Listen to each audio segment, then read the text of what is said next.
Hello, everybody. Welcome. Hello. Hello. I'm just trying to see. Oh, we've got people joining us. Hello.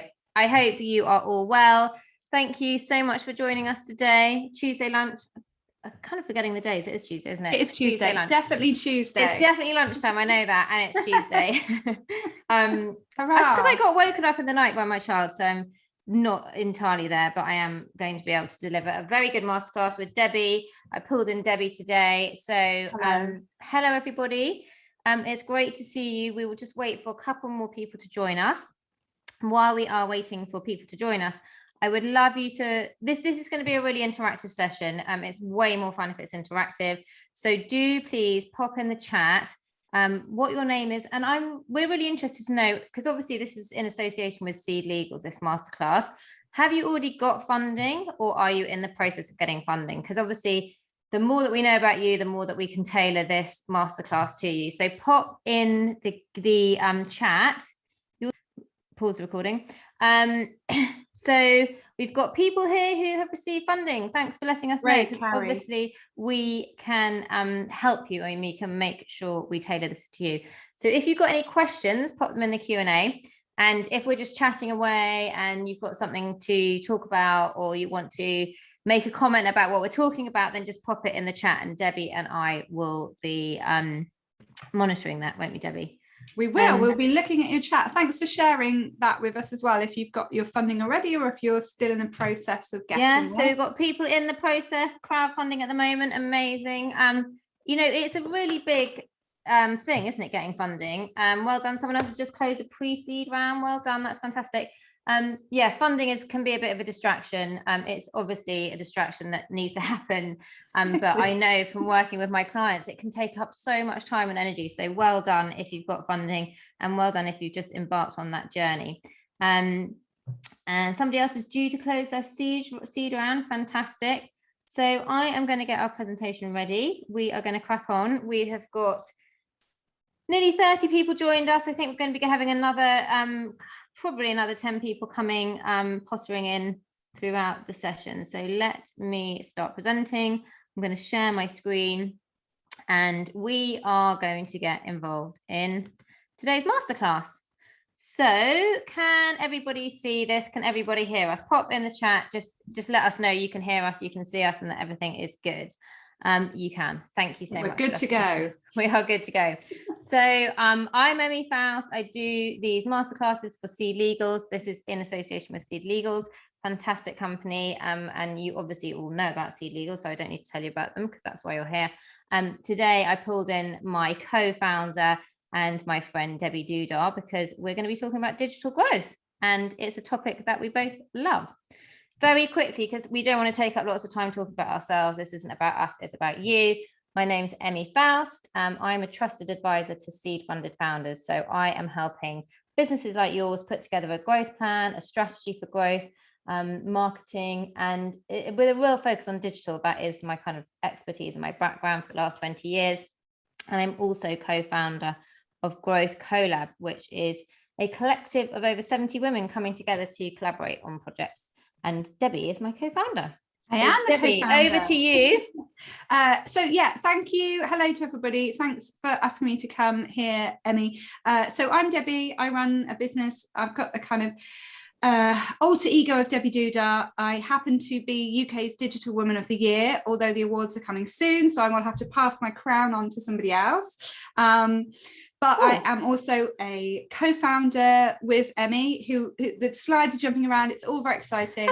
And I spend most of my time working one-to-one with solo entrepreneurs, helping them with their vision, goals, and then creating actions so they can kind of work harder. No, work smarter, not harder. Let's not work harder. Let's just work smarter. So basically, between Debbie and I, we've both, got 20 years plus digital experience. We've been doing this for ages, and we really do know our stuff. And we're here to share some of our insights, share some of our help. Thank you. We have both printed off all your challenges that you had, that we have read through them, and we're going to try and make this as relevant to you. We picked out some of the big topics that you're struggling with, like conversion and audience and content and finding the right channels and cost per acquisitions and click-through rates and stuff like that. So we're going to be trying to put in as many of your questions into this presentation as we can. So we're going to get cracking. Who is this for? So just to make sure we're all in the right place, this is for seed funded founders who want to get it right first time. Obviously, if you've got funding, you're going to be very concerned about spending that wisely. I think that's one of the main things that my clients are not struggling with, but you've got your funding and there's a lot of pressure on you. You've got limited funding and that budget has to be spent wisely, and it's so easy to waste money. Debbie and I know that. We've got quite a lot of people who have just joined us, so hello to all those new people who just popped in. Hi. And also you want to learn from those who've done it before. I mean, I think that's such a good thing. Just learn from the experts. Don't try and work it out yourself. Don't try and waste loads of money trying to cobble things together and to try and work out what works. Just learn from people like Debbie and I. We've done it before. We're going to share as much information as we can with you today in an hour, and hopefully also answer lots of your questions.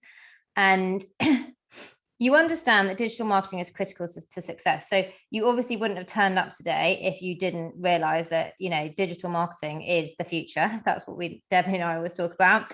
And it's critical to success. So you need to get it right. Digital marketing and marketing, they're all part of the same thing now. If you're not doing digital, you're not doing business. So yeah, that's who it's for.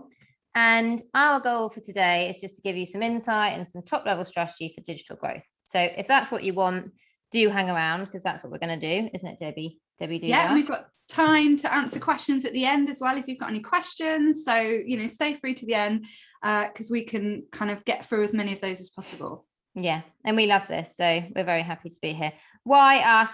Very quickly, this is a silly photo of us when we just met up recently. We couldn't get a proper photographer, so I think we're trying to take a photo of ourselves. We're co-founders of Growth Collab.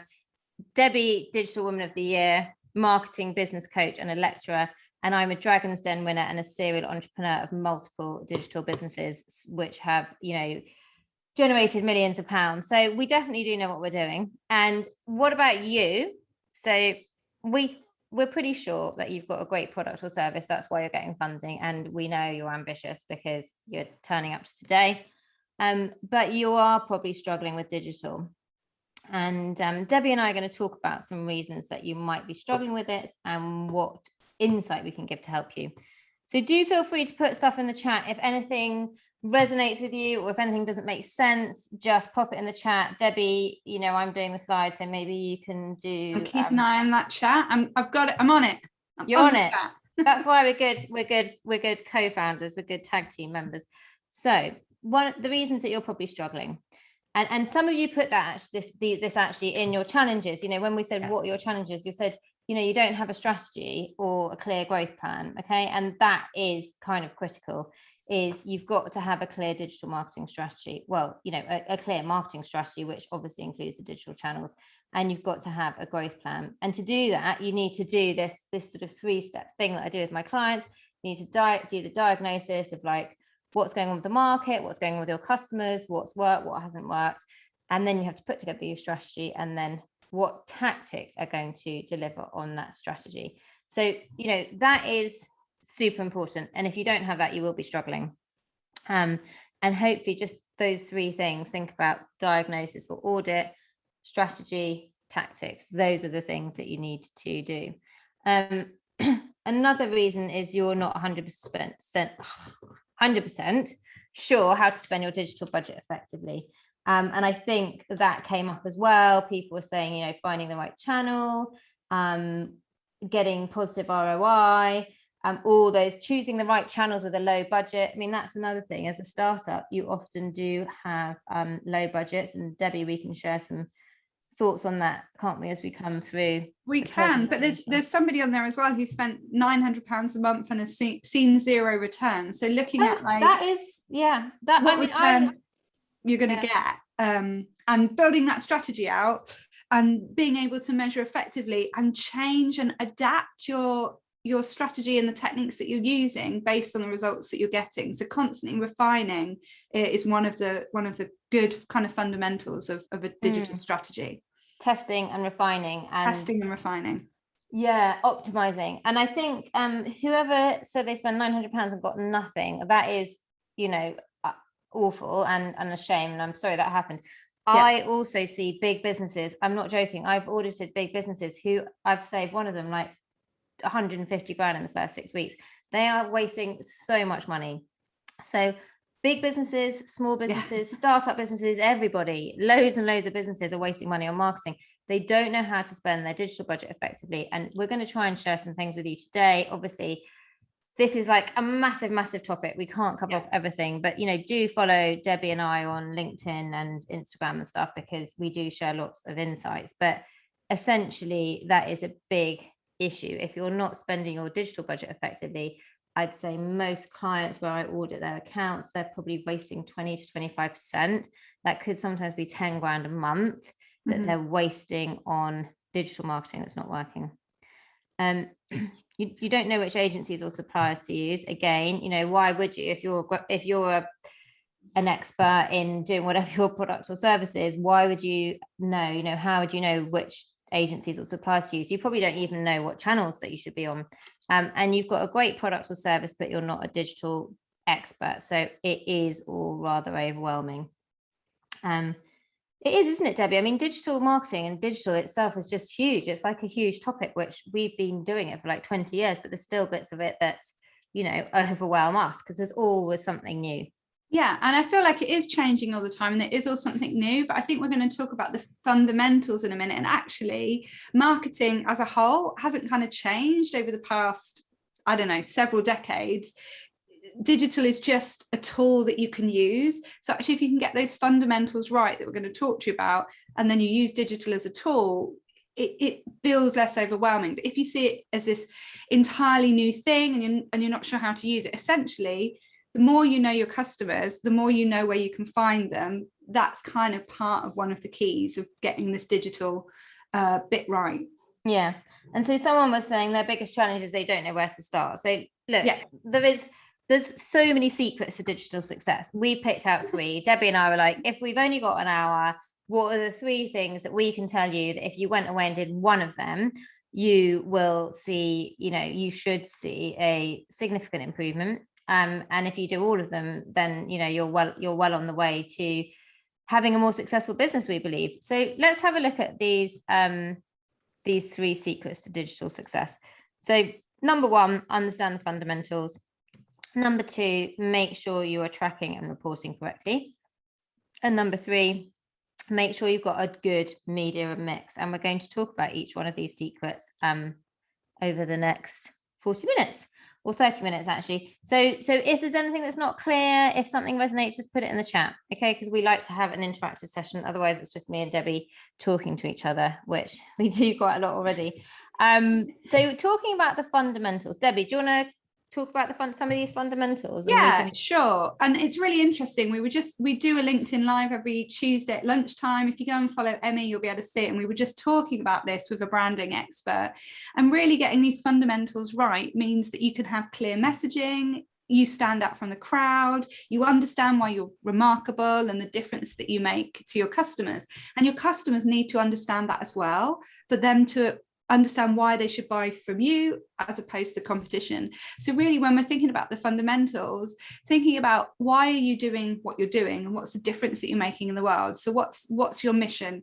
What's your vision of your business? Where do you want to take it? Like, where do you want to be in 5-10 years time? So that what you're creating now is getting you to where you want to go, and really understanding the values of your business. And we were talking about, everybody has the values of integrity and honesty, but what are those different values that are integral to your business? So really thinking about what sets you apart, and all of these things come together to represent your brand. If you're an individual, you have a personal brand.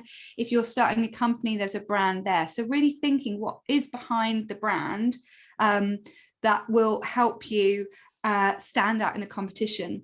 The other part of this is knowing your audience really well. What does success look like to them? What do they desire? What problem are they moving away from? And how can you position your product in a way that gets them where they want to go? Like, sell them the dream or the nirvana or that version. And the more you know your audience, how old are they? What sort of demographics are they? where do they hang out? Because one of the questions that came up quite a few times is, what platform should I be on? The platforms you should be on is where your audience is. And so really understanding where your audience is will help you understand where to use your time wisely. Having clarity on your product or your service and the value that you add to your customers, and being able to talk about that in a convincing, compelling manner will help you create content. And then thinking about that positioning, what's your unique selling proposition? Why are you different from your clients, your customers, and what's the transformation that you bring? And then really thinking about those goals and those KPIs, those key performance indicators. And for me, those goals come back to that vision. Like, where do you want to take the business? What does success look like? What goals can we take out of that? And then what actions can we take to meet those goals? So really spending some time working on this stuff before you start shouting out about what your products and services are will help you start to get a really strong foundation to your brand, and essentially to your marketing and the messaging you're putting out, where you are, who you're talking to, the difference that it makes. Yeah. So a question that came up was, is this fundamentals or fundamentals of digital marketing? What we're saying is, before you spend any money on, digital marketing is part of marketing, and it's all part of the same thing. When we're talking specifically about digital marketing, we're talking about marketing on digital channels as opposed to sort of traditional offline marketing. And I think what we're saying, I know what we're saying here is, the marketing fundamentals don't change whether you're using traditional marketing or digital marketing. If you don't have the fundamentals correct, which, let's face it, a lot of people don't, and then they are then spending money on digital media and digital marketing, then you're not going to get the results that you want to. So it's kind of like, I would say pretty much, every conversation I have with a potential client hasn't done half of this piece of work on this page, and therefore there is no point throwing money at digital marketing if you haven't got the fundamentals correct. So that is, super important to be clear on your mission, vision, values, to have your brand guidelines, to be clear on your brand, what you stand for, and to have your tone of voice and all those things that make up your brand, to have clarity on your audience and the transformation you're providing. If you don't have that, then you're not going to know who you're targeting. And if you don't know who you're targeting, your digital marketing is, you're basically just like throwing money all over the place. And, to have clarity on your product and what it is that sets you apart, those things are the fundamentals of marketing strategy, which is the same as the fundamentals of digital marketing strategy. So I think it is super important to have those things sorted first, isn't it, Debbie? Otherwise you're just going to be wasting money. Absolutely, because a lot of the questions are, how do I decide which platform to be on? Well, where's your customers? If you don't know what platforms you should be on, you haven't done enough work on your customers. So then you've got to go back to the basics and go, well, who are our customers? Where are they? What time are they online? If you're advertising to gardeners and you make lawnmowers, you're going to be chatting very early in the morning before they go and do their gardening. If your audience is mums, you're probably going to want to be on a particular platform like Facebook after they've made dinner and they sat down with a glass of wine. So knowing your customers will help you be able to decide where to be, what time to be, and decide what messaging to put out. Like, content all comes back to this stuff. And essentially, when you're using digital, it's a platform to share your messages, to build relationships with people, to do that social thing that's in social media and digital, to actually build relationships with your customers. So while these fundamentals might feel general, if you're asking yourself, what platform should I be on, you haven't done this stuff enough. Yeah, and knowing where to spend big, but that's if you need to speak to your audience. How to finding the right channel to reach the target users. Again, this is all stuff that when you know your audience and you do that audience research and you talk to them in detail, like, honestly, ring up your ideal clients or your ideal customers, do surveys and ask them those questions. Like today, I'm asking you questions about what your challenges are. You can do the same with your prospects and your customers and your clients. But essentially, loads of these challenges that are coming up, they are challenges for your digital marketing, but if they're also just challenges for your marketing. So if you've got the fundamentals sorted, and take a photo of this, if you want the slides, you can email me and I will send them to whoever emails me. But those are super, super, super important. And someone's asking about, how do you measure success? Well, you measure success if you hit your goals and your KPIs. So if you have clarity on your goals and your KPIs, and you know what you need to do in terms of your funnel, in terms of sort of awareness, leads, customers, and then re-engagement with lapsed customers, you will know what success looks like, because you will have identified that up front in your goals and KPIs. So that is the fundamentals. If any of that doesn't make sense, then I encourage you to, we've got loads and loads of content on our websites, and there's lots of content around about that.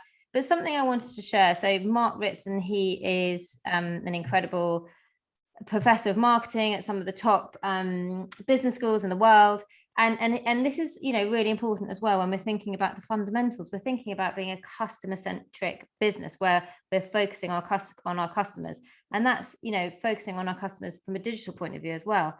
And it's all about understanding our customers. And he says, too often companies do not look at the world through the eyes of their customer. So learning to listen and see things from their point of view is the cornerstone of marketing. So just honestly do that research, speak to your customers, find out what content they're searching for online.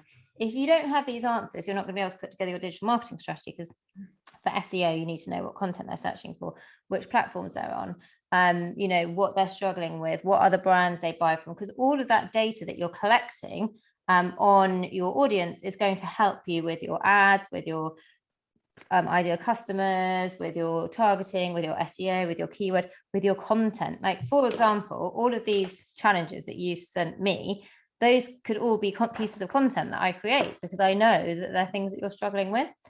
So ask your clients and ask your customers what content would be valuable, what would help them. This is just, the basic fundamentals. I was just going to say, so any suggestions on best practice to collect this data without using an agency? That is a really good question, because obviously it can get expensive. So there's an amazing resource I use called SparkToro, which gives you lots of great insight. Then there's Google Analytics, isn't there, Debbie? Yeah, love a Google Analytics. Neil Patel is really good. Neil for Patel SEO. For SEO. And then also I would just, my clients really hate doing this, and I kind of also hate doing it, but you've just got to speak to your customers, and not just sort of send them an email or send them a survey, but actually get on the phone and speak to customers. Or when you've got them all together, for example, when we run our network, we'll say things like, why, we'll say to everyone, we really want to know, why are you part of this network? And everyone said they're part of our network because it's inspiring women. And we thought it was a different reason. So by asking your clients and your customers why they buy from you, and what other things they want to buy and all that kind of stuff, you can find out so much information. And I believe that one of the biggest reasons that digital marketing is not working is just we don't have enough data on our customers. We don't know what content they want, where they are in their buying, in their customer journey. We don't know where they're hanging out with all those kind of things. So I would really encourage you to just speak to your customers. I think one of the best things is to be curious. Like, both, we've got two questions here, and we've got any suggestions on collecting this data. You've got so much data available to you for free on every single social media channel. There's data on your website, there's data. If you do email marketing, there's data. And I think one of the best things you can do if you want to get marketing right is build a curiosity mindset. Why did that work? Why didn't that work? What's happening over here? What are the figures? How many people clicked on this? How many people opened that? And that does take time to kind of look into those figures. But if you're spending money and time creating the messages and putting them out, spend money and time being curious about what worked and what worked. Because what you don't want to do is get on a cycle of constantly pushing stuff out and not doing that, not kind of finishing that circle and checking out what's worked and what didn't work. And we've also got a question here. Is it possible to tap out your audience if the ads stop performing, but you understand the demographic? How would you go about finding more of them? Get curious, put different ad sets out, put different graphics out, put different call to actions out. Yeah, like spend some time almost playing, like be curious, go back to that childish mindset. Like, what if I do this? What if I change that? If you've created ads and they're not working anymore, find out why. There's so many elements in ads that you can tweak and change. It could be the landing page is rubbish, it could be that your sales page isn't performing. So every bit of the customer journey can be tweaked to increase your customer conversion, but you're only going to be able to get into that mindset when you start getting curious about what's actually going on. Cool. Let's move on to digital tracking and reporting, because I know we've got lots to cover off here. Sure. And I think what we're saying here, which is again super important, and I see this, with people I speak to, prospective clients and clients I've worked with in the past, if you're not tracking and reporting on what's going on, like you were sort of saying, Debbie, you're this curiosity mindset and looking at what's working, what's not working, then it's very easy to waste tens of thousands of pounds quite easily on marketing that doesn't convert. And, we've seen that with people, I've had agencies audit accounts for me, and they've uncovered 20 grand a month of wasted media on clients' accounts from the previous agency. So I think we're just sort of talking about things that can be tracked, aren't we, Debbie? So, yeah. And bear in mind, there's people on this masterclass, some of whom are totally new to digital marketing, and we're trying to educate you and help you, and we don't want to overwhelm you and confuse you. There's also people on this masterclass that probably know a lot about digital marketing, and obviously we want to make it engaging and fun for you as well. So there is a big breadth of understanding, I suppose, of digital. So if you feel like this is too basic, feel free to ask questions. If you feel like you're overwhelmed, feel free to ask questions, because we just basically kind of want to help everyone and provide as much as we can for everyone here. So Debbie, should we talk through some of the things that could be tracked? Yeah, so should we put them all up? So we've got loads of different things here that you can be tracking and measuring. And I think the key thing is that most of these insights and reporting software platforms are all free. So they're all there for you to kind of use.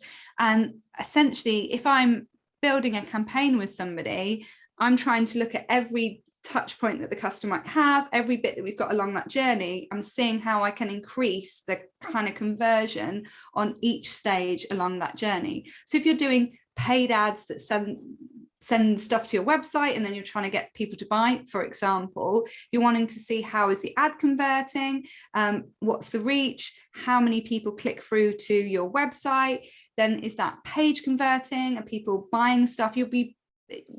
We know in marketing we've got this idea of the funnel, which is kind of like a leaky funnel essentially, and people will be falling out all along the way. But the more you understand your figures and can start developing and refining the things that you're offering, your content, the buy it now buttons, all of this stuff, you're going to have better conversions. And so I think if you're new, I would start off doing a thing and then measure that. Don't try and do everything at once. And obviously, if you're more confident and you feel like you understand what's happening, then you can be running things concurrently and kind of testing out where your money's best spent or your time's best spent, because there's also a lot of organic conversion you can get with digital as well. It's not always about spending money, but really being curious is the best skill that you can develop. And if things fail, don't worry, you're learning. That's how it goes. So for the person that spent £900 and got nothing, be curious. Why? What could I do better next time? What could I change? And we have a question saying, what scale do you need to test at for conclusive results? So I work with a client who sell food supplements. It's all online. And when we created their digital strategy, we started off spending just £3 a day to test out what images, what messaging, what call to actions. And we got clever and tighter on what people wanted. And now they're happy to spend, £1,000, £2,000 a month because they spent that time testing. So you can get quite good results for a small amount rather than spending £900 in the first month and then going, it doesn't work. Then little bits and test. Yeah, and I think it depends. The issue with not the issue with that, but I mean, unless you know how to do paid ads, I would suggest you get, you enlist the help of a specialist, and unfortunately, sometimes specialists charge fees that make spending £3 a day not accessible. For sure. But I think, you don't need to spend loads of money to start getting results. And as soon as you see that something's working or not working, Debbie and I, we're always testing stuff out, aren't we? With our own growth collab, our network, we're testing out different offers. If we give people a free trial, how many people convert? Does that work? If we don't give people a free trial, if we give them this, if we change the messaging, if we change the call to action, when we increase the price, what happens? So I think the thing is, you're testing a hypothesis and you're always looking to see, so someone's saying, I know how to do Facebook ads. We get great traffic and clicks. Even with offers, we don't get them to convert, even though they spend our time on the website. So therefore, if you believe that the Facebook ads are bringing people to the website, but they don't convert, either you're bringing people to the website that don't have the budget, or there's a problem on your website. Maybe the offer's not right. Maybe they don't want the product. Maybe the pricing's not right. These are all the questions that you need to ask yourself, isn't it, Debbie? Or get them on an email list and then convert them with a nurture sequence on your email list. Understand the buying pattern of your customers. Like, some demographics will see an ad on Instagram and they'll buy it straight away because that's how they've been brought up. Other people will take longer to build that trust with the company and decide how to buy. So think about how you can capture them with the ad, maybe then get them on your website, get their email address, and then nurture them over time. They're obviously interested in what you're doing because they're coming over to your website, but you're missing out part of the puzzle. You're expecting them to spend money with you straight away and they haven't met you yet. You need to wine and dine them a little bit. So I would put something extra into that kind of sales funnel and see if that nurturing things gets them to convert a bit more. Yeah, I think that's the other thing, isn't it? People need to know, like, and trust you or your brand before they buy from you. That means multiple touch points. Daniel Priestley talks about this idea of 24/7/11. People need to see you 24 times, 7 hours in 11 different places. So like for something like me or Debbie, where we're selling consultancy, people aren't just going to buy straight away. They might need to consume 7 hours of my content, my videos and my podcasts and my blogs and my newsletters, and see me 24 times in 11 different places before they feel, which is huge, before they feel that they can trust me. I mean, not everyone does, but I've definitely had clients that have had multiple, calls and all that kind of stuff. So people aren't just going to buy from you straight away. It also depends what you're selling. It depends what you're selling. It depends on the price point. But just remember, you're always thinking about, what do these results show you? What is working? What isn't working? What can we tweak? Maybe it's the landing page. Maybe you need testimonials on the landing page. Maybe you need social proof. How do we track and report? So I don't think we're going to go into the nitty gritty here, because I'm sure some of you have Google Analytics. I know someone here said they need to get to grips with analytics, but using Google Analytics, which is a free tool, using Google UTM tracking, which is also free, your social media analytics, your email analytics, that's all free. Understand them. Either get your marketing manager to understand them, or if you don't have one, understand them yourself. And then, I encourage all my clients, we have weekly, monthly and quarterly marketing reports, which basically, highlight the top level things that we need to report on and how we're doing against our KPIs. And that's kind of really important, because if you don't have those reports, and loads of people don't, I say, like, how are you reporting on your marketing? Can you send me your marketing reports? And it's kind of just in their head a bit, but I think it is important to get it down into a spreadsheet. I was sounding quite bossy, aren't I? Assertive. Sorry, I don't mean to be bossy and assertive. I just feel like quite passionate about people wasting money on marketing, and I've seen it happen so many times. And I think when you're at this stage in your business, it'd be awful to waste money when actually you can be really strategic about how you spend it. And if you're doing kind of tracking, reporting, and being curious, you're much less likely to waste it. So, coming on to our last point, have we got any questions before we come on to that? No, I think we're doing all right at the minute. Good. So this is kind of around getting a good mix of paid, earned and owned media. So does that make sense? If you understand what I'm talking about, paid, earned, owned, pop in the chat. If you don't, Debbie and I can talk more about that. Is this something that you're familiar with? So let me have a look. So you are. So someone's saying that. Give a quick overview. Yeah, we're going to give a quick overview, because essentially what is really important, and there was data when I was doing my mini MBA in marketing, there was data to show this. It's like, if you just do Facebook ads, one channel, then you get, say, X level of success. And if you add, and if you take the same budget, so say you've got, I don't know, 20 grand or 15 grand or 10 grand, and you spent it all on Facebook ads, you would get whatever X result. If you spent 7 grand on Facebook and 3 grand on PR, those results would increase by, I think it was around 20% or something. I can't quite remember why, but you don't want to put all your eggs into one basket. And look, we all know that Facebook and Instagram and WhatsApp all went off the planet, went off the whatever the other day. If you had built your business just on Facebook and Instagram, that's a day where you're not going to get any signups. Yeah. So let's have a look at this here. And Debbie, should we just quickly talk through what paid media is, what earned media and owned media, and we can share some ideas? Yeah, sure. So I think paid media we've been talking about quite a bit. So that would be, paid search, so turning up at the top of a Google search. It would be display ads. So your business turning up all across the web, essentially, every time I do a search. This happens to us all the time. Say you go and look at a handbag in John Lewis, and then before you know it, you're inundated with handbags for John Lewis everywhere you go. Banner ads. That's, I suppose, another way of calling display ads is like banner ads, like the traditional banners. But also paid media is display ads and paid social. Yeah, paid social as well. So paid social ads in there. So that would be paid Instagram ads, paid Facebook ads, anything on social media. And then affiliate marketing is where you pay people who have access to your audience to promote your product or service. And that's sometimes really cost effective, because someone was asking how to spend money, choosing the right channels with a low budget. So if you've got a low budget, affiliate marketing can work really well. It depends on what you're selling, what your product or service is. But essentially, you go out to influencers or people who've got access to your audience, and you say, I will pay you a percentage or a fee on every sale. So you might say you'll pay them £10 for every sale, or £5 for every lead, or that you're going to pay them 20% of any of the revenue that they generate from promoting your service or your product.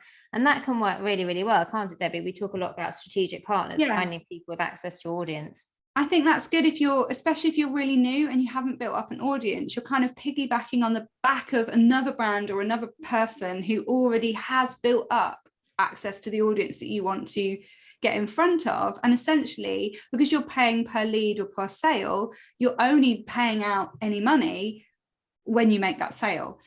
So where if you make Facebook ads, you're paying for it to just be seen by people. If you do affiliate marketing and you'll say, I'll give you 20% of every sale, then you're only losing money when you make that sale. And I think access to an audience is massive. And generally you're looking for people who aren't offering the same product as you, but something complementary, because generally people don't want to do affiliate marketing if you're in direct competition to them. So you're looking for people who have access to your audience, but offer a complementary kind of product.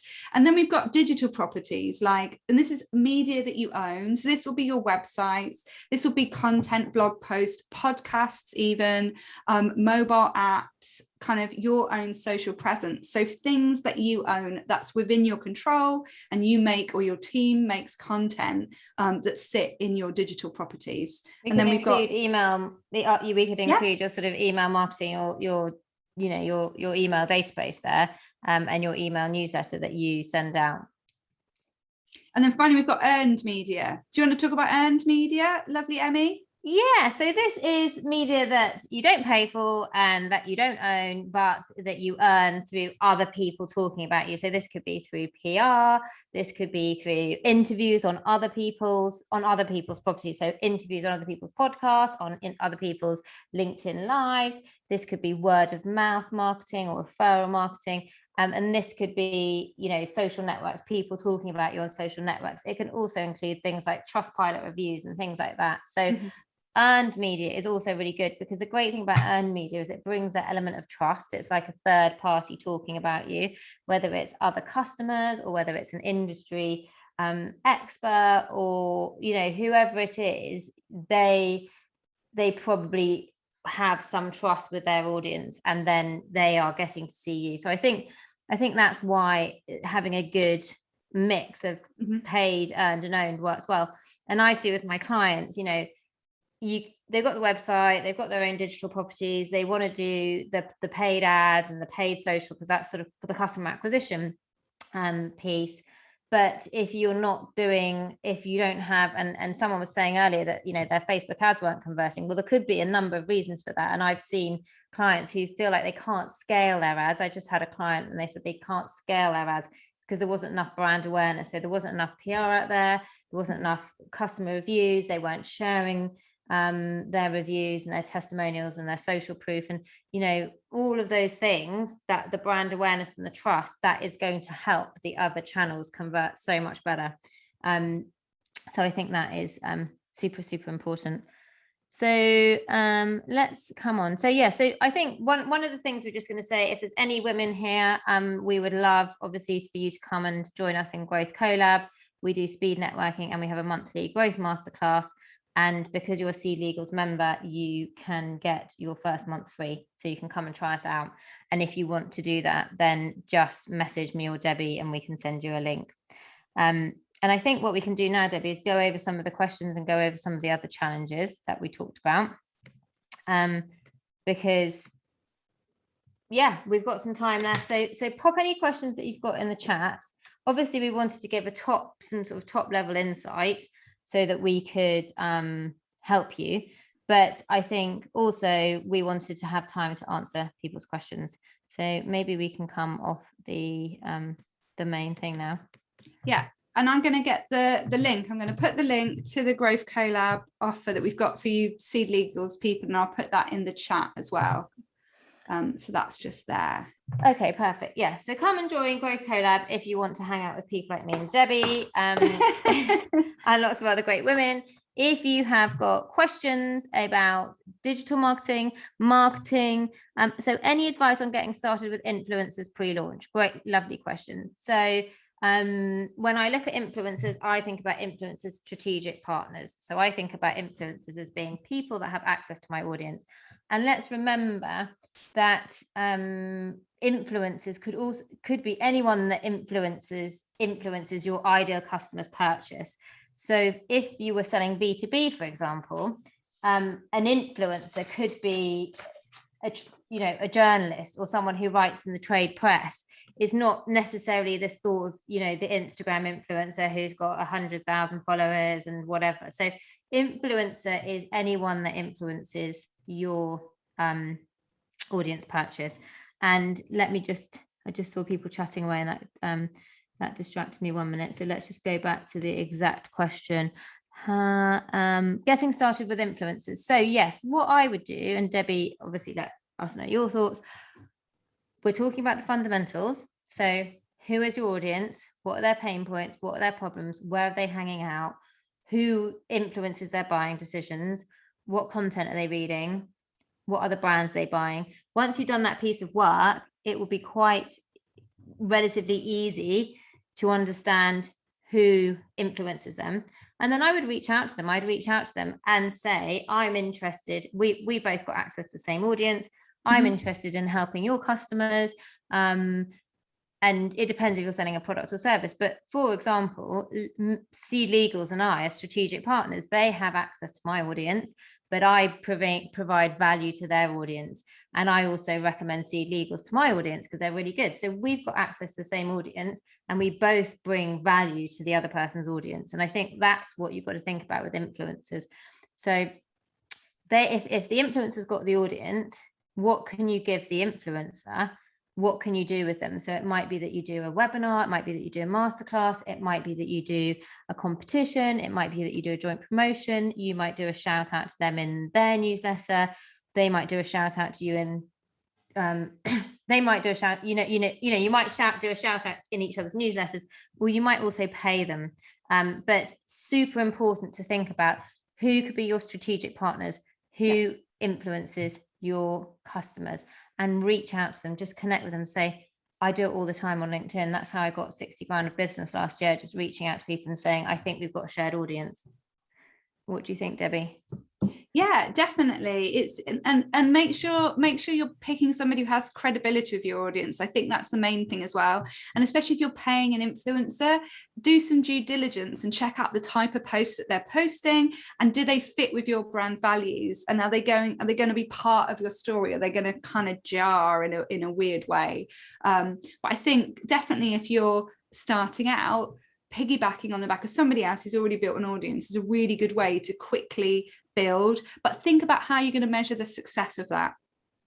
So what does success look like? What are you going to require them to do? And be really clear at every stage of the journey as well, so there's no confusion about what's required from both sides. And there are influencers agencies and all sorts of things, if you really want to get into it, that can help you find people.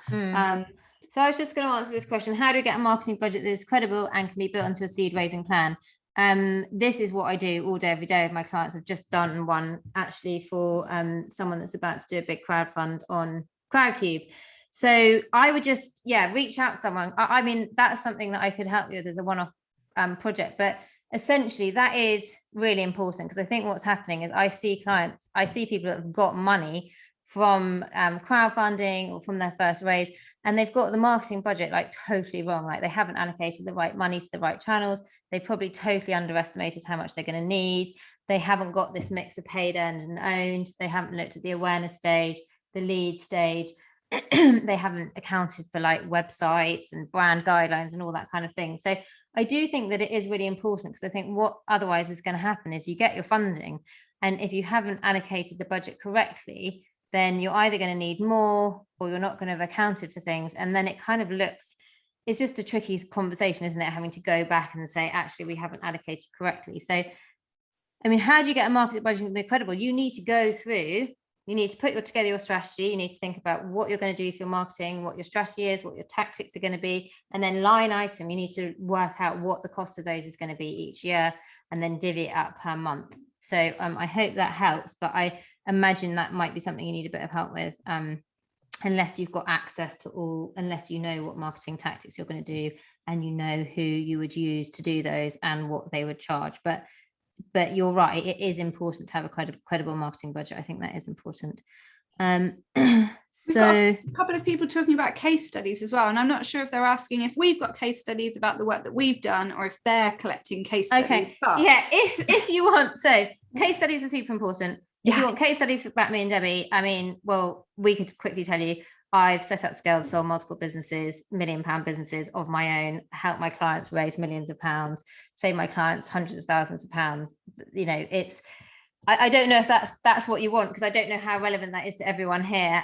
Debbie's also had really good success stories, but essentially case studies are important. It's really important to show the transformation you provide clients. One of the problems that I have actually with case studies personally is, you know, I've worked for big businesses, and one of them I've saved them about 200 or 300 grand a year within 6 weeks of working there, but they are not going to put their name to that. You know, Debbie and I have discussed this loads of times. They would never put their name to saying that they are wasting 300 grand on marketing.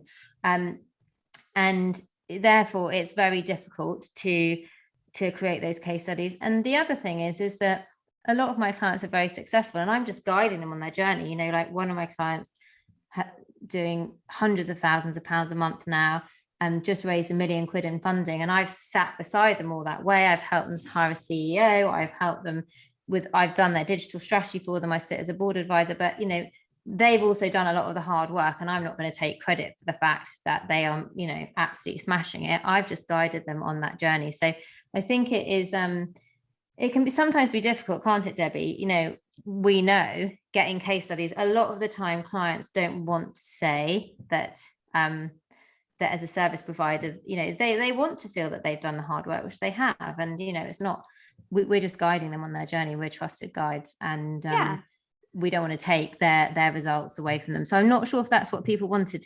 Pop in the chat if it was, or is there... I'll also pop links to our websites in, so you can, because, you know, if you've got case studies, and hopefully you guys are collecting them as well, and testimonials, my advice to you is to ask people to give you those reviews somewhere visible online. So if people are leaving you reviews, use something like Trustpilot, get them to leave you reviews on Google, on Facebook, Google My Business, or on LinkedIn, and then use those testimonials to then underline the value that your products and services have and use them like confetti all over your website. But you don't want people to be leaving you reviews in email, for example. You want them to be somewhere publicly available and then reuse them in creative ways. And that's a way to create content for social in itself, is reusing those testimonials and case studies. Yeah, I'm just going to pop in Emmie's website and mine in case people are nosy and want to check us out after this. So something that I do on that testimonials note is, Debbie, if you just find out, I've got my Emmie Faust /testimonials. So anyone that gives me a LinkedIn recommendation, and I haven't updated this page for a couple of months, but I need to, but anyone that gives me a LinkedIn recommendation or Google My Business review, if I feel like it's really relevant and I want to showcase it, I put it onto my website and testimonials. So like Debbie was saying, and then I can put that in a case study, and then I sometimes put it in these masterclasses, and I sometimes share it on LinkedIn. And I don't share my testimonials enough, and nor does Debbie, because sometimes as women we hold back. We don't like to shout about ourselves, but essentially shout about yourselves, share your testimonials, share your success stories. You can have that all on one page so that people can see all of them, and then you can pepper them throughout your website. You can add them to your email newsletter. In moderation, you can share the odd post, you can share stories. But I like to get them on LinkedIn, because actually then you can see the person's name and it's like a really legitimate review then, or recommendation. But also Google My Business is good, and that does help with SEO. So let's go back to we answered the question about case studies. We've done the one about a marketing budget. There was one further back. We've got one about strategic partnerships, asking if we're wanting to make strategic partnerships with a business, what sort of job role should we be looking for? Oh, that's a good point. So So I think it depends. So I think it depends. What are you selling? So for example, I'm selling business growth consultancy. So I have a think, who are my ideal target audience? They're people that have got funding. So where else are those people who are going to get funding going to be? They're going to be at Seeders, they're going to be at Crowdcube, they're going to be at SeedLegals, they might be talking to brand strategists, they might be talking to website designers, they might be talking to management consultants, they might be talking to other business growth experts. And then I contact those strategic partners who are also talking to my audience. However, if you are a wedding photographer and you're looking for strategic partners, you've got to think, who is a bride and groom also buying from? They're buying from the florist, they're buying from the venue, they're buying from the wedding caterer, they're buying from the wedding hair and makeup, they're buying from, all the wedding services. And in which case you are looking for the wedding photographer. So think about who's your ideal client and who else are they buying from? Where else are they hanging out? Yeah, those are your strategic partners. So it's not just looking for a particular kind of person on LinkedIn, because your strategic partner is going to be very different to mine and a little bit different to Debbie's. Yeah. And then just reach out on LinkedIn, exactly, and just say, hi, I'm working with people similar to you, or we're in the same space, or we're in the same industry. I'd love to talk about how we could maybe do something together, how we could create a strategic partnership. I've got lots of ideas. Do you want to have a call? Most people will say yes. Actually, at this precise moment in time, I'm not saying yes to everyone, because I'm super busy and I've got 4 children and I'm trying to do slightly less work. But normally I am saying yes, and most people are saying yes. And most people that are scaling their businesses, like I'm a one-woman band, most people are scaling their businesses and they've got funding. They are looking to connect with other people. Also reach out to your networks, people within your network, and speak to them. There's a question further back that I want to go to, which was, how do you suggest using agency versus DIY? This is a good one. They're all good questions, but I particularly like this because I used to run an agency, and obviously now I work for myself, so I kind of can see both sides. Do you split, test and learn in-house, and use agency to power to drive? I think it very much depends on your budget. So if you have got decent budgets and you've got funding, and you are the founder and you're doing the strategic vision, you're focusing on the big things, like hitting your big goals, and not getting down in the sort of nitty gritty of what works with Facebook ads or stuff like that, because quite frankly that is not the best use of your time. You want to have the big strategic vision and be driving the business. Then you're obviously going to look to spend money using an agency, or getting a marketing manager who would then use agencies or freelancers to do that.